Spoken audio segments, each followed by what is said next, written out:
Oh boy, can you hear me? Is everybody awake? It's not easy being the last speaker, when you're, especially around 4 o'clock on a Friday afternoon when you need to have a drink, like I do. I don't have a fancy PowerPoint, sorry about that. But a couple of things. First of all, I want to thank everybody for presenting. It was awesome. I learned a lot today. Education probably isn't my strong suit. I'm more of a corporate and sports guy.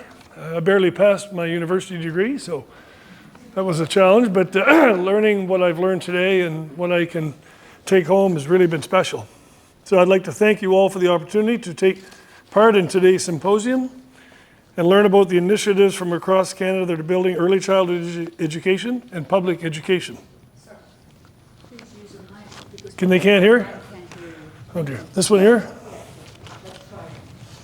Can you put on this one? Thank you. Is that better? Yeah. Sorry about that.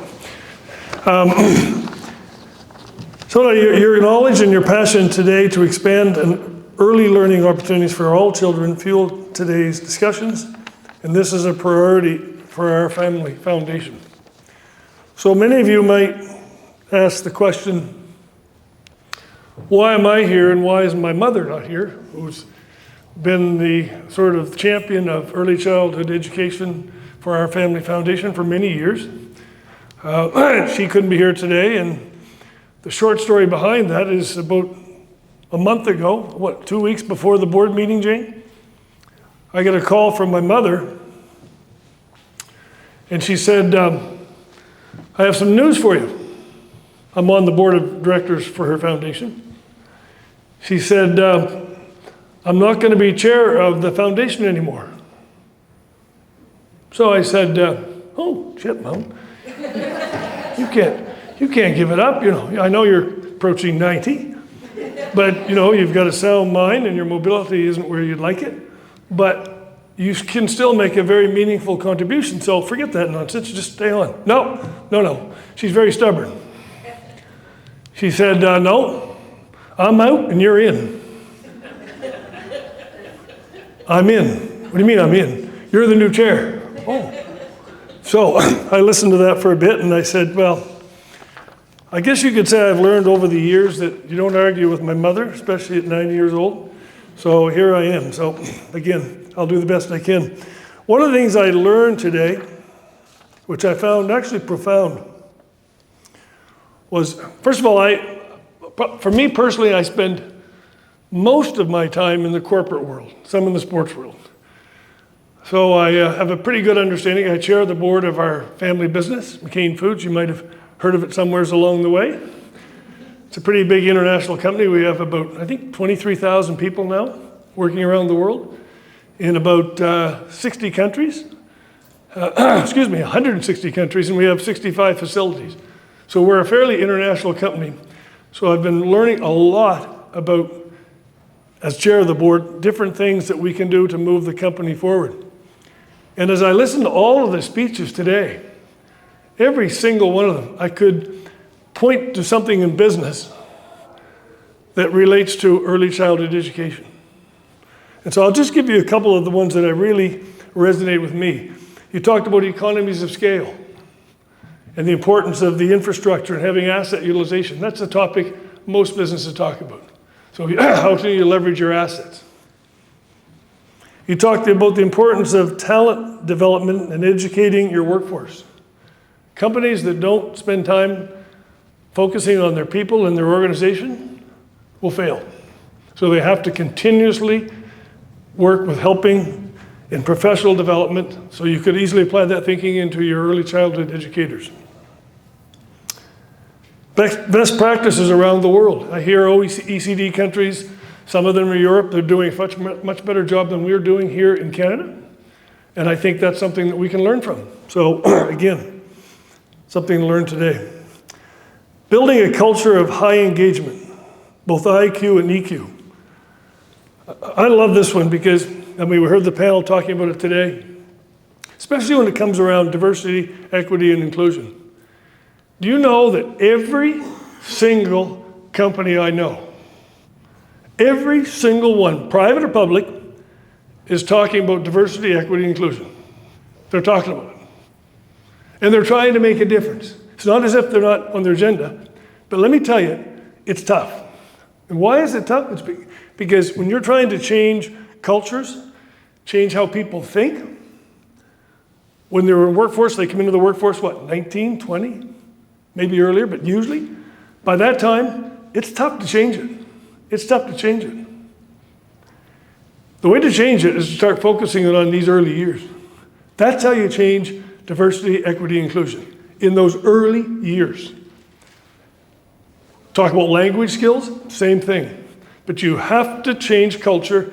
The earlier you can do it, the easier it is for people like me that are trying to change culture at 19 to 65. It is tough. And a lot of companies walk the talk, but it's hard to do. It's not easy. Literacy, we talk about literacy. I know our family foundation at McCain has invested in literacy. Literacy in Nova Scotia, as Premier McNeil would know, and New Brunswick, they're not as smart in Nova Scotia as we are in New Brunswick, by the way. Literacy is a big issue. It's a huge issue.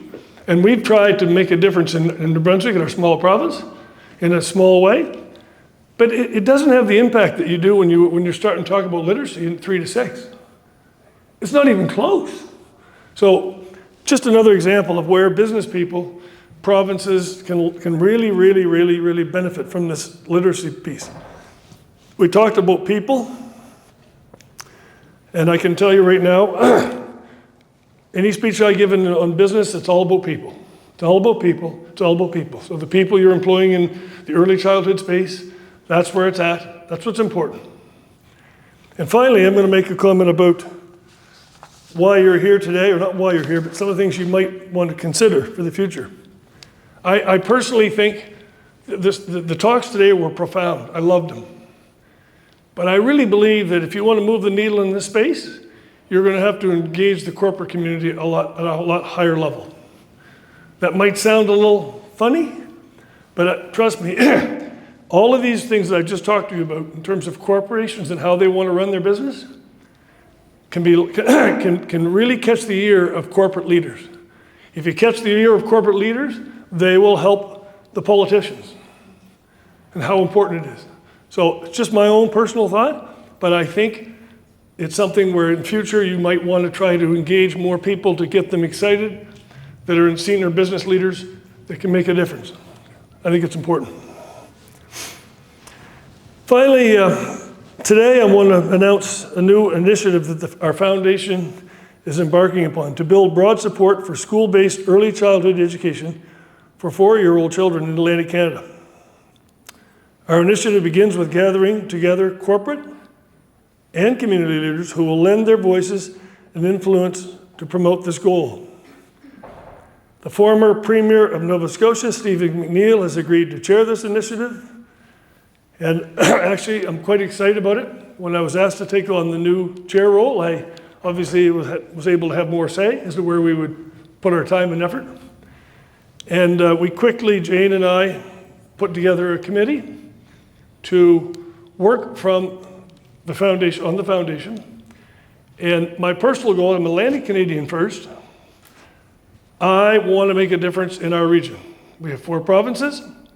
Nova Scotia has done some great work in this space.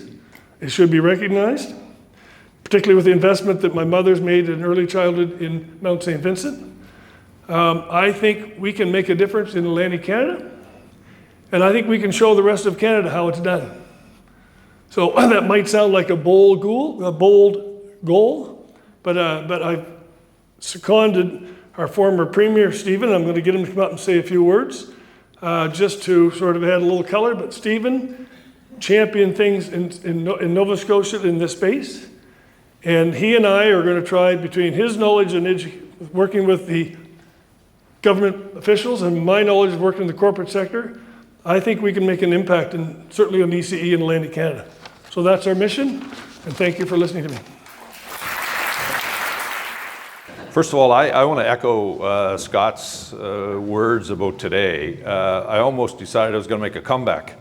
It really has been inspiring from everything that we've learned. Gail, I don't know where you went in the room.